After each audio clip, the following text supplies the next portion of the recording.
Hello everybody, thank you for tuning in to the Liberty Report. With me today is Daniel McAdams, our co-host. Daniel, good to see you. How are you this morning, Dr. Paul? Doing fine. We're going to be talking today a little bit about foreign policy in general, to everybody's surprise. But this is a good subject to talk about. It's not an incident someplace in Ukraine or Yemen or Korea or something like this. This has to do with the philosophy of foreign policy, and it comes from a posting by our friend Robert Wenzel. That he saw an article in the Washington Post talking about the Kochs. The Kochs are putting a lot of money, millions of dollars, into the universities, which makes sense intellectually. That's where the ideas come from, and the reflection of ideas is what ends up in Washington. So the principle of influence in the universities is, a sound principle. Yes. But it is advertised as being the promotion of a realist foreign policy. And that sounds pretty good, who shouldn't be realistic, and it's a issue or a policy that's attractive because a lot of people don't want to be pacifists, non-interventionists, and not involved, because we do have responsibilities in the world, and we certainly don't want to take the position that we're authoritarian enough that we want to march our troops in every country. We may have other methods of controlling other countries, but no troop involvement, and minimize the things. And in a way, the realist and realism in foreign policy, it does seem to have a soft spot in it, and people are attracted to it.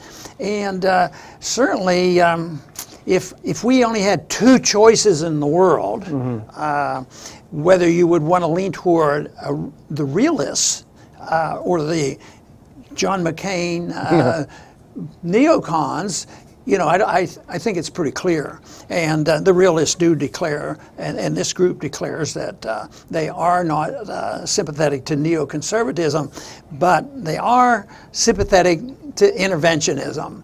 And we want to try to talk about that and talk about the balance, because that's so important. Because if it would solve the problems on a realistic approach, we certainly should think about it. But even one step away from the neocon policies that have given us the wars of the last 16 years especially, and an aggressive policy, whether it's in Ukraine or North Korea or any other places, this is not what we need. So this is, I think, very worthwhile and worth talking about, and it's not a couple $1,000s here and there. It looks like it's going to add up to a lot of $1 million that the Kochs are going to be investing. Yeah, apparently, according to the Washington Post article, and again, we got this from Bob Wenzel's Target Liberty, which is a great website. Apparently, the Kochs have already spent $10 million, and they've sent it to Notre Dame, Tufts, Catholic University, and UC San Diego. And this next little tranche will be $3.7 million. That's no small change. And that's going to Harvard and MIT to develop scholarships for graduate students and postdoctoral students. I think the Harvard one is overseen by Ken Waltz, who's very well known. Barry Posen at MIT will handle that. So, according to a vice president of the Charles Koch Foundation, the purpose of this is the beginning of a much larger project to ask questions about America's proper role in the world and how we move forward. That sounds good. It sounds very good, and we should pay attention to them because they have a lot of money. But the question is this really the solution? I so often think in philosophic terms comparing foreign policy with economic policy. And intervention in economic policy is a major issue, intervention in foreign policy. So there's no doubt this is intervention. It's different, it's less aggressive. But the big question is, can it lead to more? I think that it's safe to categorize Eisenhower as a realist, because he did make some strong statements, and he did prevent troops from being sent to some hot spots. When he was president, he was not anxious to send troops in to defend the Suez Canal and a few things like this. But he was for training, he was for paying attention and getting involved behind the scenes and getting involved in Vietnam. Train the troops, but stay out of it. If we hear that all the time, nobody even knew they had troops in Niger. Yeah. You know, but there were, and finally an American got killed, and all of a sudden everybody knows about it, and that's sort of, you know, maybe there's a wide spread of intervention, wise intervention and unwise intervention, and it's hard to define. And I think that's one of the challenges that we would have is if you get in a little bit, what does it lead to? Because in Vietnam it led to a disaster, even though Eisenhower may well have never allowed that to happen. But the fact that we're there and people don't like it and they start fighting and an American gets killed and you can't be weak and walk away from it. So that's where the real problem is. But I don't think it answers a whole lot other than the fact that it brings to our attention a real serious debate about foreign policy, and it does take a position of challenging the neoconservatives. They do emphasize they de-emphasize troops on the ground, but they really emphasize naval power and air power, which might not hurt the military-industrial complex if we have to, you know, be available. But they're more likely to be interested in that approach rather than having larger military forces on the ground. And if you look at foreign policy from a Marxian dialectical perspective, realism is the synthesis. It's not this crazed non-interventionism, oh, we don't want to do anything, and it's not the crazed neocon humanitarianism where you intervene everywhere. So we can see the attraction and the appeal to people. Hey, I'm reasonable, I'm at the synthesis part. But the reality is that the concept of realism makes no sense. There is no such thing as realism because you've already accepted the principle, as you point out, of interventionism. You just subjectively get to determine when it is applied and for what reasons. You know, and that is true, and it's a tricky word because we are discussing the realists in foreign policy, and they are, you know, a defined group. But being realistic is a different subject. Why can't you be a non-interventionist and claim, I'm realistic about things? I'm realistic because the approach to using the term realist is an invitation to probably get involved when we shouldn't even be involved. But being, you know, non-intervention might be the most realistic thing that we can do. I would say maybe the foreign policy of Switzerland is very realistic, but they don't call themselves realists. They don't go sending troops around the world, and they don't get involved in the foreign policy of other nations. So there's a little bit of difference between being realistic and tying yourself to a group of people who say, we are the realists. And we'll probably get criticism for not being a little more sympathetic, but in a way we are sympathetic because it is better.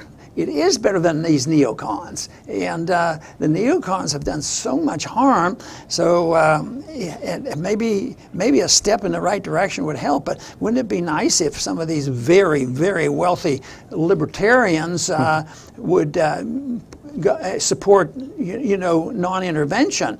And, you know, the Kochs at one time, you know, were strongly identified as libertarians, but I would say if you were a dedicated libertarian, you'd be looking for supporting, you know, different types of scholarships in our university. So, but that doesn't seem to be happening. I can think of an institute or two that might benefit from that. But, you know, non-intervention is the real realism from a multiple perspective, from a theoretical and a practical perspective. Theoretically, United States intervention overseas is immoral because it first of all, it offends the U.S. taxpayer because he's forced to pay for an interventionist foreign policy, but it also results in collateral damage overseas, and its track record is horrible. That's the practical side. Show us where interventionism overseas has produced positive results for the people forced to pay for it on both ends, and then maybe we change our minds. Until then, we are the true realists because we believe, theoretically and in terms of practical application, that you simply cannot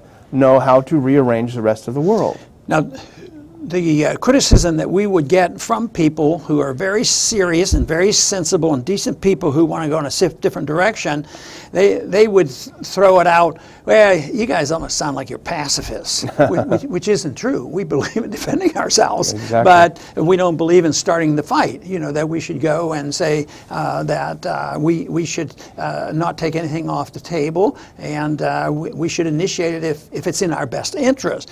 So we're not pacifists, and it's not the pacifist answer to it. But the other thing that they throw out to us, and to me in particular, when I was in office and running for an office, is, oh, you're a bunch of isolationists. Who wants to be an isolationist? That means you're just going to go lock yourself in the corner and not deal with the world.